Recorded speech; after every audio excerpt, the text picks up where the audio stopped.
हे मोर प्रिय बंधु माने आपण को समय होउनी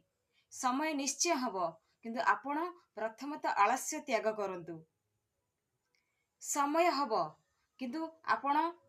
ସବୁବେଳେ ଧ୍ୟାନ ଦିଅନ୍ତୁ କୌଣସି ଭଣ୍ଡ ବାବା ପାଖରେ କି ଭଣ୍ଡ ମାତା ପାଖରେ କି କୌଣସି ବାହାର ସ୍ଥାନରେ ଗହଳି ନ ଜମେଇ ପ୍ରଥମତଃ ଈଶ୍ୱରଙ୍କୁ ସ୍ମରଣ କରନ୍ତୁ ଉପରେ ପରମାତ୍ମା ଚତୁଃପାର୍ଶ୍ୱରେ ପିତୃପୁରୁଷ ଛାତିରେ ପିତାମାତା ଏବଂ ଗୋଟେ ବିବାହିତା ନାରୀର ତା ହୃଦୟରେ ସ୍ୱାମୀର ଭଲ ପାଇବା ଏଇ ତିନୋଟି ଜିନିଷକୁ ଫଲୋ କରନ୍ତୁ ଏବଂ ସେଇ ସଂସାର ଭିତରେ ରହି